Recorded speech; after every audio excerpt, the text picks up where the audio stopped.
Good morning, second graders. We're here with another week. We're back from break and we are starting Unit 5 in our Wonders curriculum. Today we are going to be reading a realistic fiction story.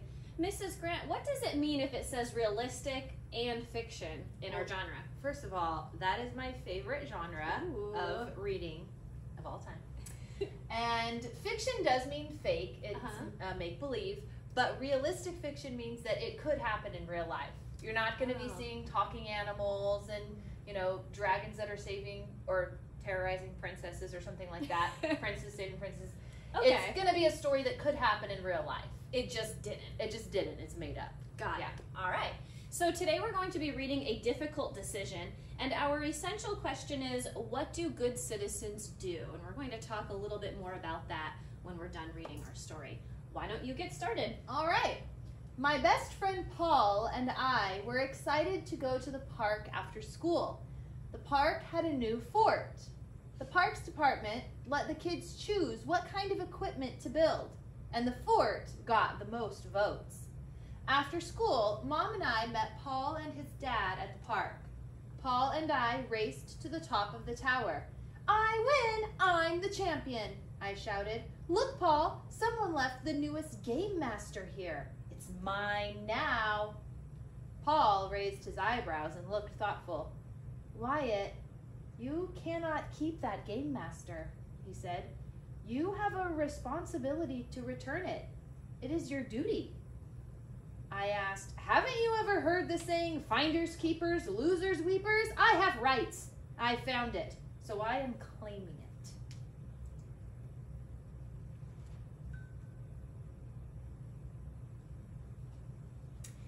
"You can do whatever you want, Wyatt, but you know it's wrong to keep it," Paul said. Then he added, "Whenever there are issues like this at school, you're the one who helps solve the problems. Now you aren't taking your own advice." Then Paul added, "I volunteered my thoughts. If you don't want to take the help I offered, there's nothing I can do." Paul was right. I couldn't keep the game because it wasn't mine. The person who lost it would be upset. I cleared my throat and said in my best deep voice, "I've determined that you are right." "I'm delighted you decided to do the right thing," said Paul. We told my mother what happened. She walked around the park with us so we could try to find the owner of the game. Soon we saw a boy and his mom looking for something. He looked hopeless, and he burst into tears when we asked him if the game was his.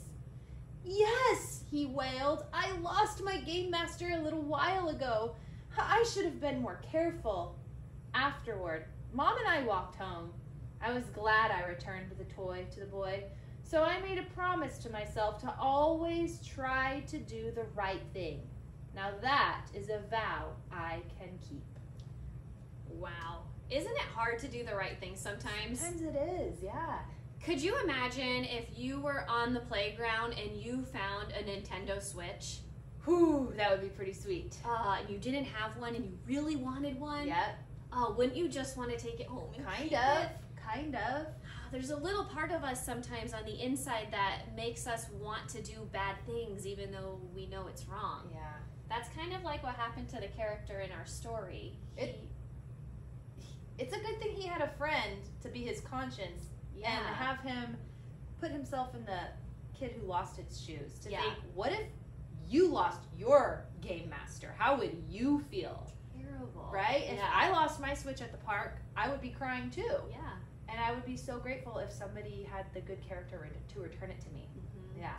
And you know what? I bet if he ended up keeping that Nintendo Switch or Game Master in the video, he would have gone home with a bad feeling inside of him. Yep. And it wouldn't have been the best decision anyway. So I'm really glad that the characters in the story worked this out. Yeah. I think we have a worksheet that goes along with it.